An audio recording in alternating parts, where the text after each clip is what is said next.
O Cortes mandou aqui, salve, salve família, Cortes aqui. Deltan Dallagnol, os três poderes estão ultrapassando suas áreas e intervindo nas áreas de outros poderes? Você enxerga alguma anomalia? A nossa Constituição dá margem a isso? O que precisa para o Brasil se livrar da corrupção? Qual é o caminho? Abraço. Queria só dizer que minha voz tá assim porque eu gritei pra caralho pelo Flamengo. Mas, cara, você foi lá, Eu fui lá. no Uruguai, viu de camarote. Mentira, não tava de camarote, tava lá na arquibancada Tava num normal. lugar muito mais legal. Tava legal? Tava num lugar legal? Tava na galera, pô. Ah, tá. Tu tava num lugar legal, mas não era um lugar privilegiado, era um lugar legal. Não, era um lugar privilegiado. Porque, na sua visão, na sua cosmovisão, entendi. Mas tudo bem, foda-se. Os três poderes estão ultrapassando suas áreas, intervindo em outros poderes, cara. E qual o caminho para controlar a corrupção, né? É. Vamos começar pela primeira. Os poderes estão interferindo em área de outros poderes? Existe sim uma visão hoje de que existem decisões do Supremo Tribunal Federal que estão entrando numa seara do legislativo.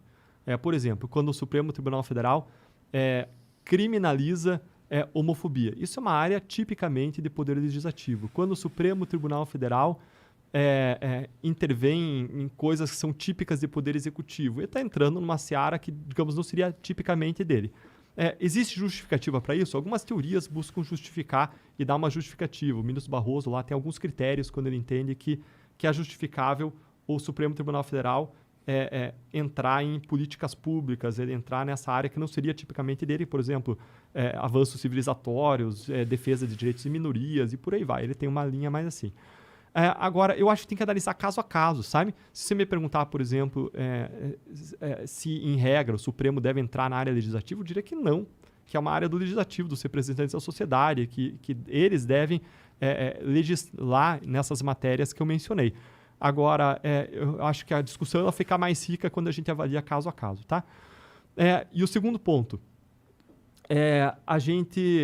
qual é o caminho para controlar a corrupção no Brasil? Gente, o caminho é claro, né? Tem até eu fiz uma masterclass sobre os 6 caminhos para o controle da corrupção. É uma masterclass, está lá disponível lá na minha página no YouTube. Vai lá, se inscreve, assiste.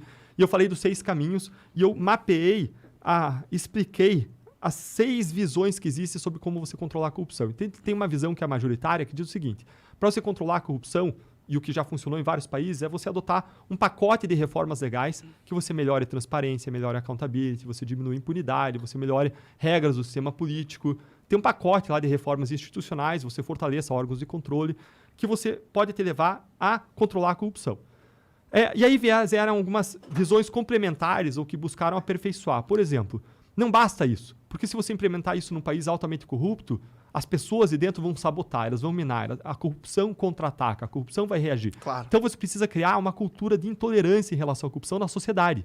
E aí você precisa daquilo que a gente conversou, tecido social, fortalecimento da comunidade, laços associativos, construir soluções de baixo para cima, e isso é importante. Aí tem uma outra visão que diz, mas você pode melhorar isso, você pode customizar essas reformas que funcionam internacionalmente para a realidade local. E aí quando a gente olha para a realidade local no Brasil, você tem 2 problemas centrais, impunidade e problemas do sistema político, como partidos com dono, como verba do fundo eleitoral bilionária, como campanhas eleitorais caríssimas que estimulam o investimento de dinheiro, inclusive propinas, e por aí vai. Então você tem problema de impunidade, que a impunidade alimenta a corrupção, a impunidade permite que os corruptos continuem lá, e você tem o problema do sistema político se você vai customizar. E aí você tem lá, eu explico lá na Masterclass, os 6 pontos que complementam e que agregam, e o que a gente tem que fazer? Gente, a gente tem que passar essas reformas customizadas para o Brasil, criar intolerância à corrupção. Inclusive, intolerância à corrupção pode ser criada por meio de campanhas de marketing de massa, isso pode ser feito pelo Poder Executivo. O Poder Executivo tem marketing para isso, tem dinheiro para isso. Em Hong Kong fizeram bastante, se entrar na internet você vai achar várias campanhas de Hong Kong que ajudaram a mudar a cultura. E você pode implementar essa realidade. Agora, para você implementar essa realidade, implementar essas mudanças, o que você precisa? Você precisa de políticos que implementem essa mudança. Agora, se os políticos que estão lá não implementam essa mudança, qual é a única solução que a gente tem? Mudar os políticos que estão lá e colocar pessoas comprometidas com essa mudança. De novo, mais do que com palavras, com atitudes. Vamos olhar um pouco para a história. Foi eleito um caçador de marajás para mudar essa realidade. Da boca para fora, entrou lá, foi impeachado e agora é acusado na Lava Jato de corrupção. Foi eleito um cara da vassourinha, lá na década de 60, Jânio Quadros, que ia limpar a corrupção.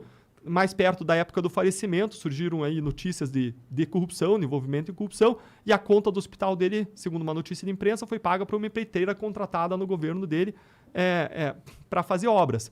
Então, mais do que palavras, blá, blá, blá, você tem que saber qual que é a medida concreta que o cara vai implementar. Tem um rol de medidas, tem as novas medidas contra a corrupção, qual que o político é favorável.